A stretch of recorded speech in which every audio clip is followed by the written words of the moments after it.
Bem, como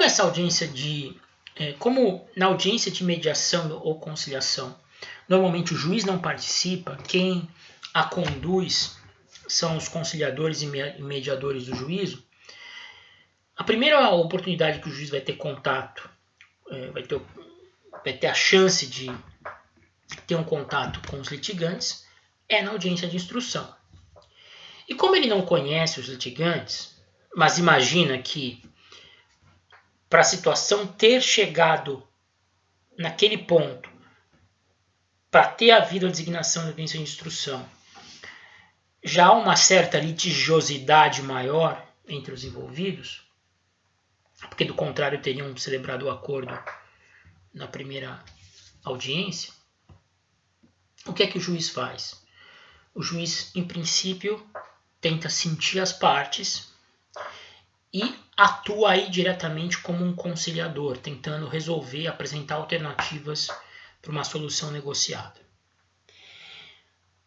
Se não der certo, se o juiz percebe que de fato não há a menor chance das partes chegarem a uma composição, por mais que ele tente pontuar a situação, por mais que ele ofereça alternativas, por mais que ele faça juízos de prognóstico com as partes, olha, pode ser que de repente, se você não aceitar, o processo vai ter um trâmite um pouco mais demorado, você vai demorar a receber, enfim, o juiz pondera lá, tenta convencer as partes a uma solução negociada, porque em ações de família, lembrem-se, sempre a solução negociada é a melhor, muito melhor um mau acordo do que uma sentença, né? Porque a sentença, uma vez proferida, sempre vai fazer com que um dos dois fique extremamente insatisfeito, né? E até, de repente, de alguma forma, com raiva de ter que cumprir aquilo.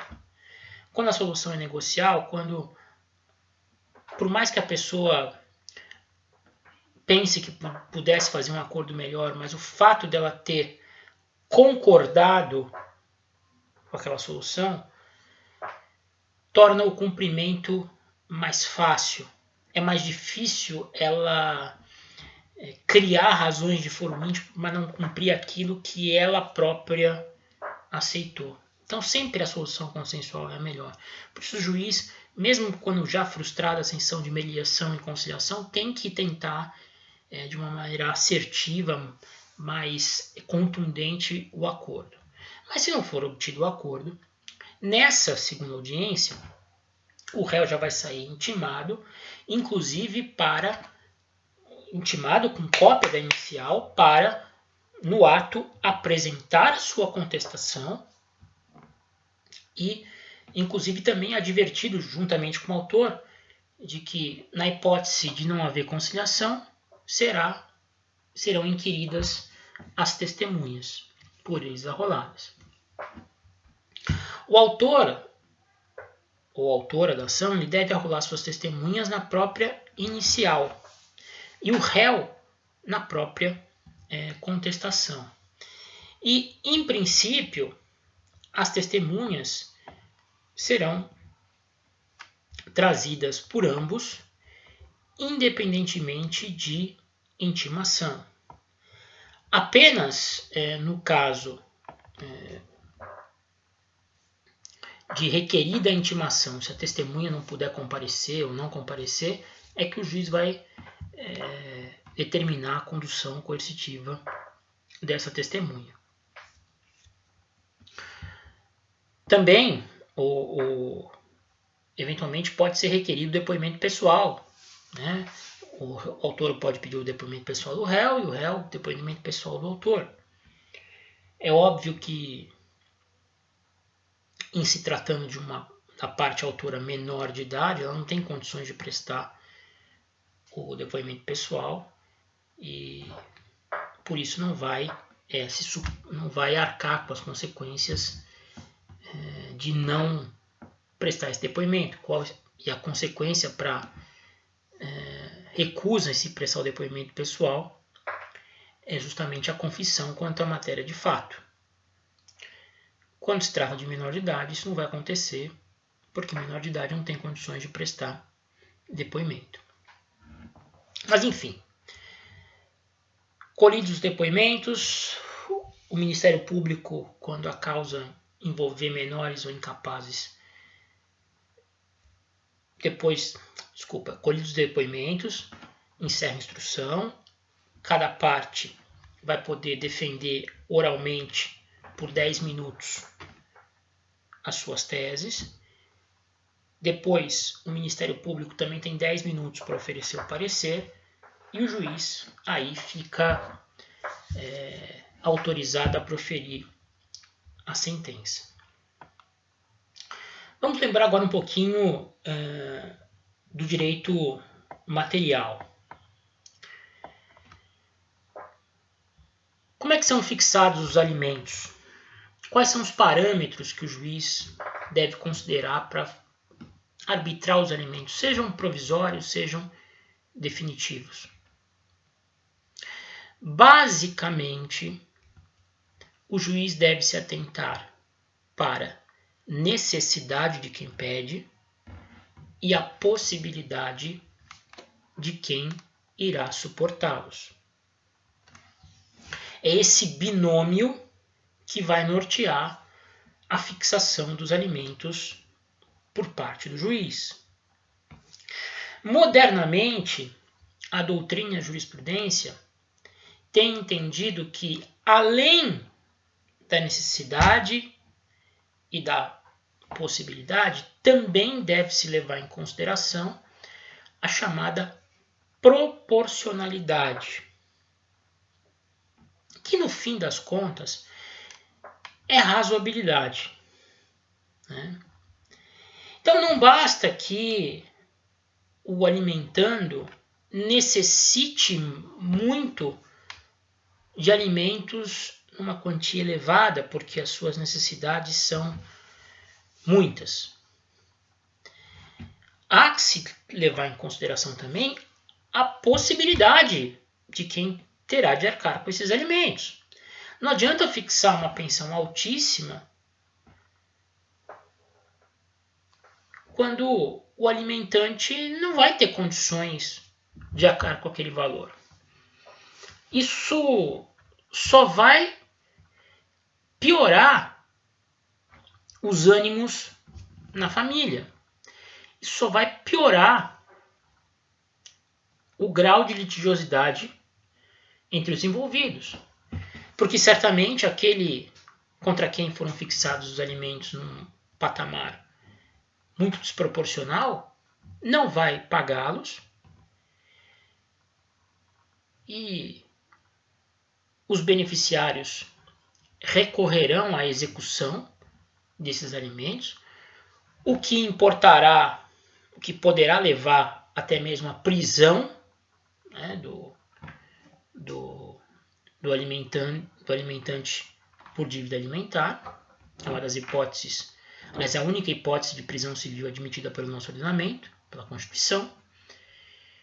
E a prisão só vai servir para agravar a situação daquele núcleo, né, de pessoas, daquela família.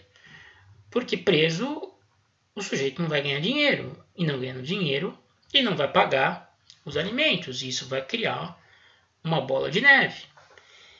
E o sustento, a subsistência de quem está necessitando dos alimentos não vai ser atendida. O principal objetivo não vai ser atingido com a prisão. Então, há que se ter muita parcimônia na fixação dos alimentos. Quando o cidadão ou cidadã, o alimentante, tem emprego fixo, com carteira assinada ou com vínculo estatutário com algum ente da administração pública, a fixação dos alimentos deve ser feita a partir da consideração de um percentual dos rendimentos líquidos do alimentante.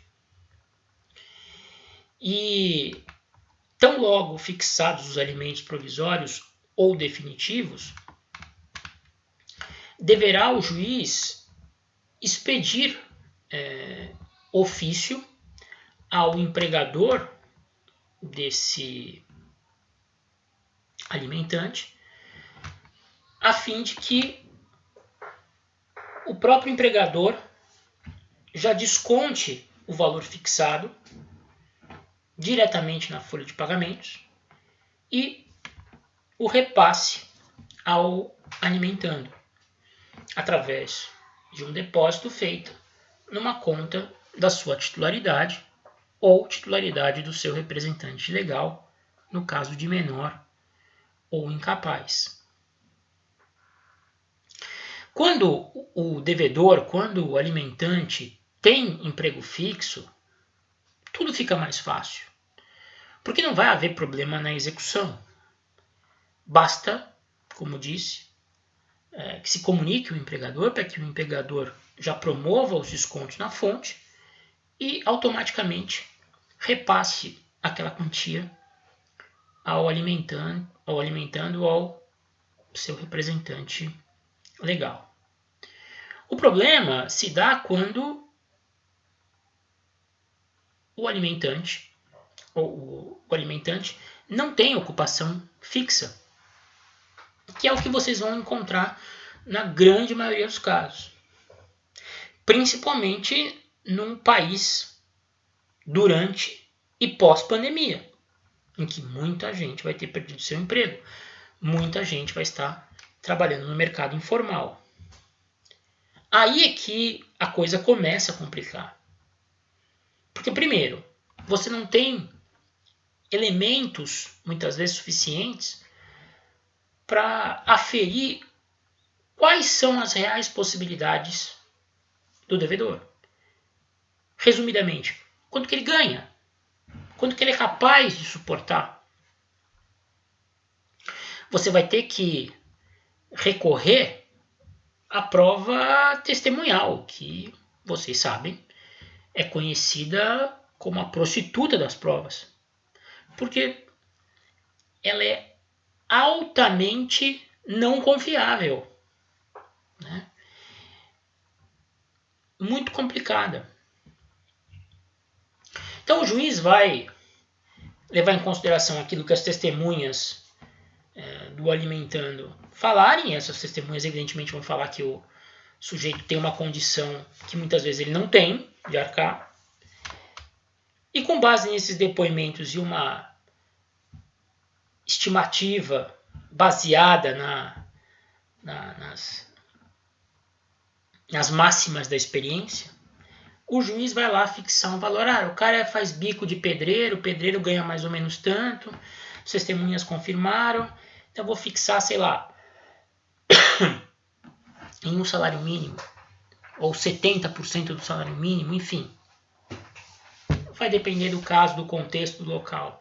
Lembrando que, se vocês vão muito aí para o interior, evidentemente que os salários são mais baixos. Você não vai poder tomar como parâmetro aquilo que se paga numa cidade maior, numa condição diferente. Enfim, essas são as dificuldades da prática. Sempre que houver alteração nesse binômio, sempre que as condições modificarem, mesmo com o trânsito em julgado da sentença, será sempre possível a revisão do valor dos alimentos, tanto para maior quanto para menor. O artigo... Deixa eu ver aqui. O artigo 15 da Lei de Alimentos fala que a decisão judicial sobre alimentos não transita em julgado e pode a qualquer tempo ser revista em face da modificação da situação financeira dos interessados. Não é que ela não faça a coisa julgada, mas existe nesse caso uma flexibilização da coisa julgada. É a tal da coisa julgada rebus sic stantibus. Enquanto perdurar aquele cenário que ensejou a sentença, a decisão, ela é inimutável. Mas uma vez alterado esse cenário, aí pode haver revisão. Que é o que nós vamos introduzir no próximo vídeo para encerrar.